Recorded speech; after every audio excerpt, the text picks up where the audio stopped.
है कोई ऐसा सिस्टम बताओ इस जिना रेपिस्ट को और इन जिना के वारदात को रोकने के लिए। नहीं रोक सकते तुम, इसलिए कि लुटेरो इन रेपिस्ट को पकड़ना, जेल में डालते हो, पैसे पैसे रिश्वत की थैलियां दी जाती है और फिर वो छूट कर 1 साल 2 साल 5 साल बाद बाहर आ जाता है।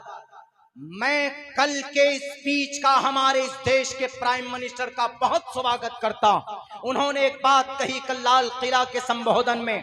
उन्होंने कहा कि जिस तरीके पर बेटी की इज्जत लूटी जाती है और फिर रेपिस्ट को पकड़ा जाता है, मीडिया वाले जो चर्चा करते हैं, खूब खबर फैलाते हैं, ऐसे ही उसको फांसी देते वक्त या उसको सजा देते वक्त उसकी खबर शाये होनी चाहिए, ताकि दूसरे नौजवानों को, दूसरे रेपिस्टों को जो बच्चों की इज्जत लूटते हैं, उनकी इज्जत पर हाथ डालने पर उनको सोचना पड़े, उनको डर और भय महसूस हो।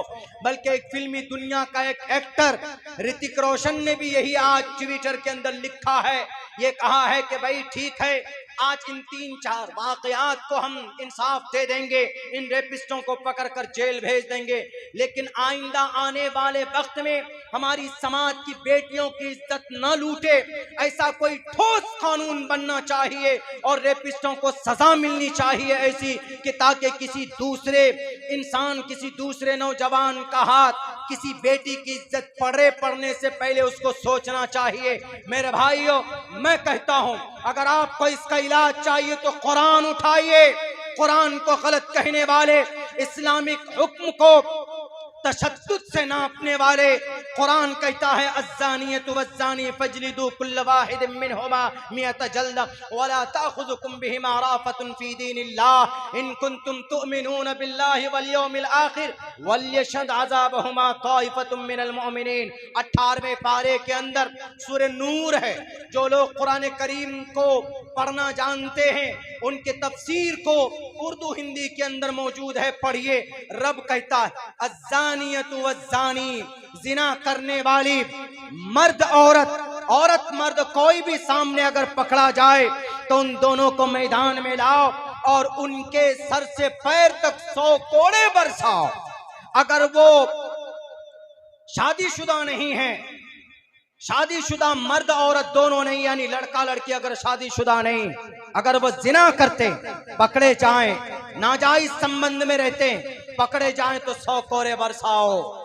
और अगर वो शादीशुदा है, मर्द भी जिना करने वाला भी, मर्द औरत दोनों, तो कुरान अल्लाह की जो भेजी हुई शरीयत है, वो शरीयत कहती है कि उनको संसार करो, उनको रज्म करो, यानी कमर तक गड्ढा खोद कर उनको धसाओ और ऊपर से पत्थर मारो, उसका सर फटेगा, वो मर जाएगा तड़प तड़प कर, या मर जाएगी तड़प तड़प कर।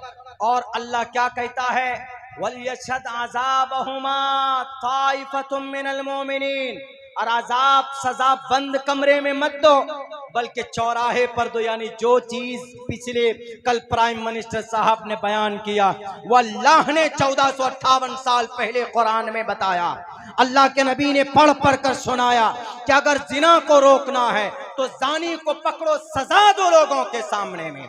ऐसा नहीं कि जिना करने वाला कोई मंत्री का बेटा है, जिना करने वाला कोई एमएलए से ताल्लुक रखता है, जिना करने वाला कोई उद्योगपति है तो उसको माफ कर दिया जाए, उसको छोड़ दिया जाए।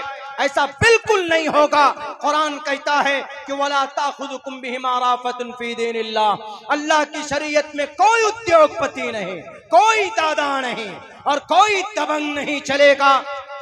ये मकसद सिर्फ इसलिए बताने का है, अल्लाह तबारक व ताला ने इलाज बताया है ताकि लोगों के सामने में सजा दी जाएगी तो हमारे दूसरे और नौजवान किसी बेटी की इज्जत लूटने से पहले डरेगा कि अरे भाई बहुत खतरनाक सजा है। बताइए, कुरान के हुक्म के पीछे ये हिकमत है।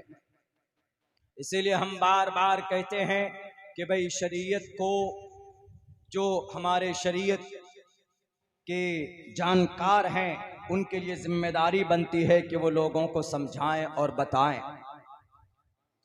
इतनी मोहब्बत, इतनी शिद्दत, इतनी सख्ती हम मुसलमान अपनी शरीयत से क्यों करते हैं? क्योंकि हमारा पैदा होना, अल्लाह ने हमें पैदा ही किया अपनी इबादत के लिए। अल्लाह की इबादत के लिए जो सिस्टम है, जो निज़ाम है, उसी को शरीयत हम बोलते। बड़ी कुर्बानियां पेश की, वरना क्या जरूरत थी।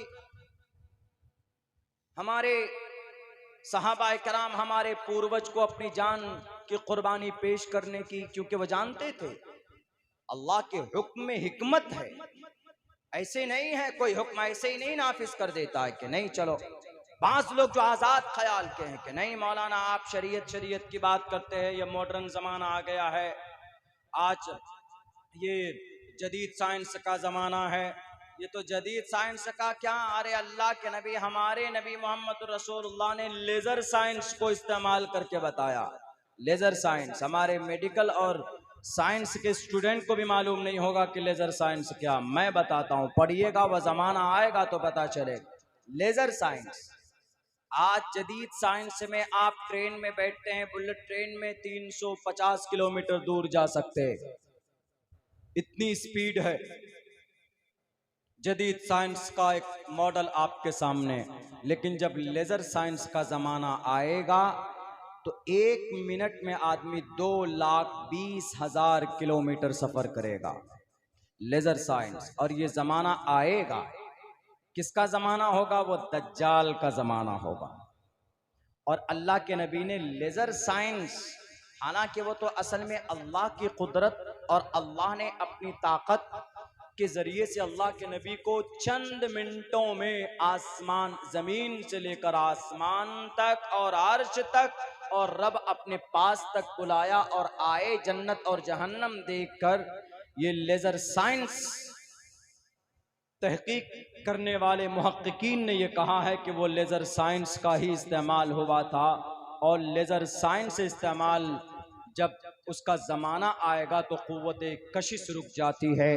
क़ुव्वत कशिश का मतलब लेज़र साइंस का ज़माना एक क़ुव्वत कशिश के ऊपर कब्ज़ा है। जैसे आप गाड़ी चलाते हैं, एक्सीलेटर लेते हैं तो गाड़ी ज़ोर से धक्का लगाती तो स्पीड होती, लेकिन जब लेज़र साइंस का ज़माना आएगा, क़ुव्वत कशिश को चूँकि एक हवा की एक ताकत होती है, उस हवा की ताकत को धक्के मार कर गाड़ी जाती है, तब उसकी स्पीड बनती है। लेकिन जब क़ुव्वत कशिश रोक दी जाए तो आप छोटी सी चीज़ को फेंकेंगे तो चंद सेकंडों में वो कई किलोमीटर दूर जा सकता है, इसलिए कि रोकने वाली कोई ताकत नहीं है सामने, कोई हवा नहीं है।